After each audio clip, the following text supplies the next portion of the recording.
First and foremost, let me go ahead and start out by saying I am just not a super fan of the actress in the first place. Okay. I'm also not someone who actually cares at all when characters are changed.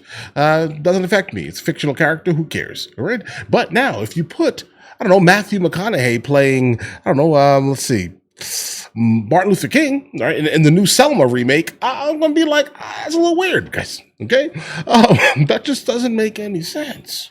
Okay, Leonardo DiCaprio playing the reboot of Malcolm X. That's something. That's a little wild, guys. Okay, again, more things that are just absolutely weird. Okay, but when it comes to these fictional characters, I don't care at all. But I want to go ahead and point out the fact that I just don't like her as an actress or as a person. Okay, I almost skipped the new Hunger Games on the movie reaction channel because she was playing in it. Okay, just I want you guys to know this. All right, but let's go and see where this takes us immediately. Disney cancels Snow White's premiere. It's panic time.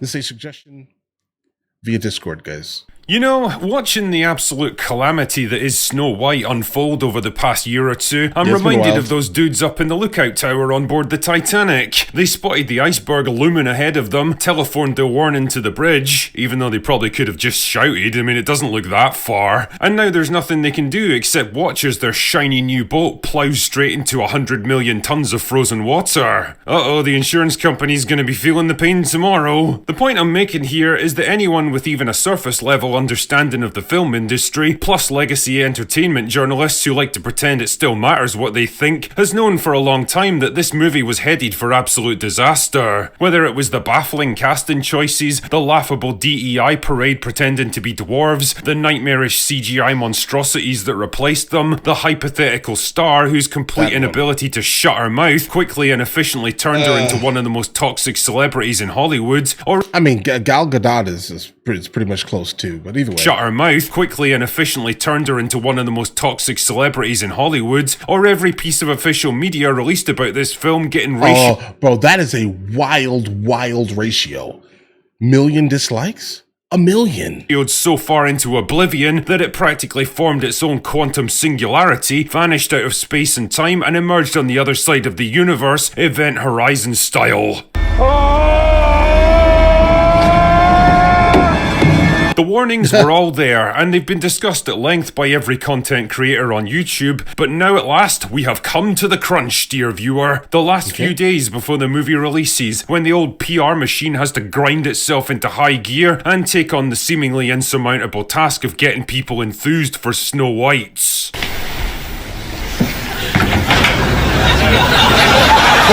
Well, I think it's fair to say they've got some hurdles to overcome. Hurdle the first is the dire box office predictions, with the film expected to make just over 50 million on its opening weekend, which is only slightly higher than the Marvels managed, and that movie eventually struggled up to $200 million worldwide. You play Captain Marvel for? I don't know. Does anyone want me to do it again? No, never. You guys forced me over on the movie reaction channel again, guys, to watch Captain Marvel, and I was absolutely disgusted by this film. Didn't make any sense at all. I think it was rushed, overall terrible, guys, completely. Trash. Yes, Bree, I want that. No. I want that with all my heart. Please no. Please no. Not very good for a film with a reported budget of 300 million. Hurdle the second is the widely reported spat between Gal Gadot and Rachel Zegler, because they clearly have very different perspectives on the whole Israel-Palestine issue, which means it's hard enough to get them to even share the same room, never mind go through the kind of excruciating, fawning interviews where they clutch each other's hands and pretend to be soulmates or whatever, which seems to be expected at this point. Damn man, all we're missing is some guy who sounds like he uses sulfuric acid as mouthwash to ask them about the gayness level of their movie. The gayest Marvel project yet. What? You know, the kind of big questions that clearly need to be asked about the art of cinema. Yes. But the biggest hurdle, and this truly is a biggie, is that the film isn't even getting a traditional premiere anymore. It was reported a couple of days ago that the film's intended UK premiere in central London has been cancelled because of fears about the backlash to the movie and its star. Oh no! What happened? Oh no! How terrible! That's just Show That's the just footage. awful. How terrible. Oh, no. And to be honest, I can totally understand why they did it. The potential optics of Rachel Zegler and the rest of the cast getting publicly booed by a big crowd at the premiere of their own movie would be the sort of thing that goes viral within a matter of minutes. Seconds. The problem is, this is kind of like digging one hole to fill another, because cancelling a major premiere means less publicity, and less publicity means less interest in the film. It's also a very public acknowledgement that yes, people really don't like our movie because we don't know how to win them over, and all we can think to do now is run and hide. That was all bad enough by itself, but then the news broke yesterday that even the film's US premiere is being drastically scaled back, which means no red carpet event, no real media presence, and no chance for the stars to speak to. Guys, I'm gonna be honest here. This film would probably do well, pretty much anywhere else but here right now. Yeah, personally, I think it's gonna do pretty well in Europe, though.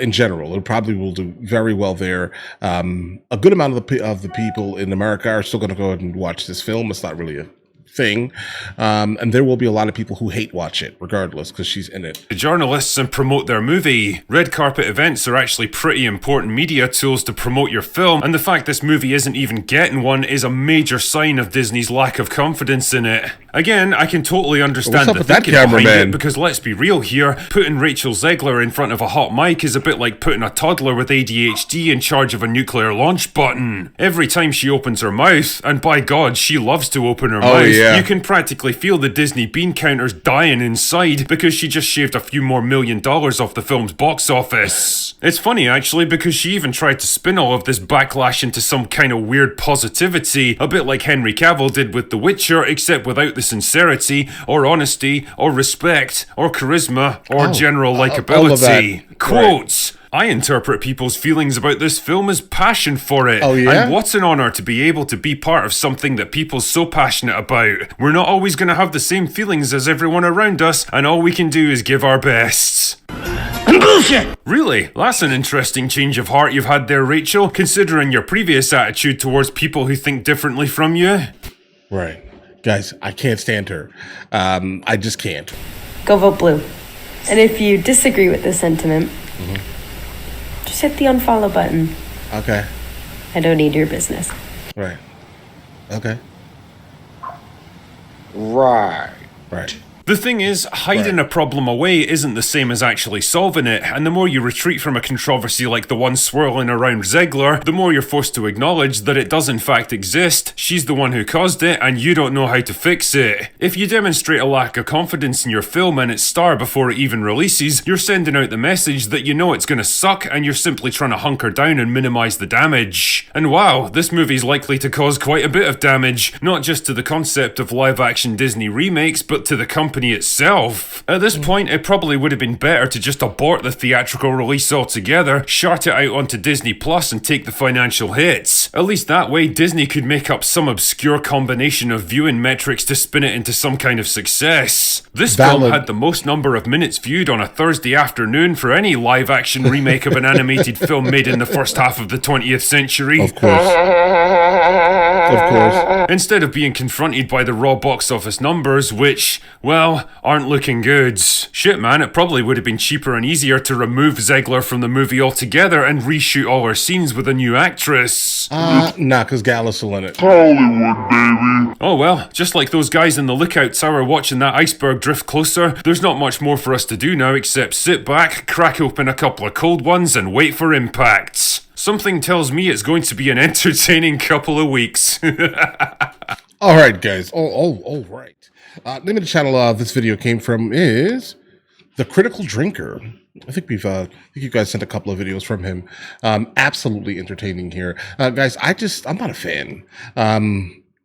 Like the interviews that she basically spoke on was kind of enough for me to be like, you know what, this is not a thing that I'm going to kind of back by any means necessary.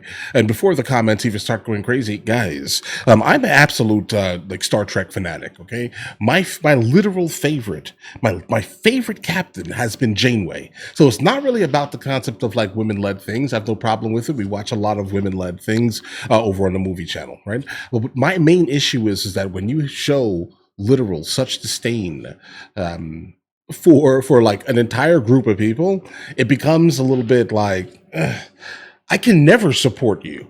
right? I can never support you at all. I have a daughter, guys. I want her to be great and live her best life. You get what I mean here? But I just don't like this. It feels like an ist for some reason, but I'm not sure the ist goes the way that I'm pointing out. But either way, listen, you guys all have an absolutely amazing day. Enjoy your day thoroughly.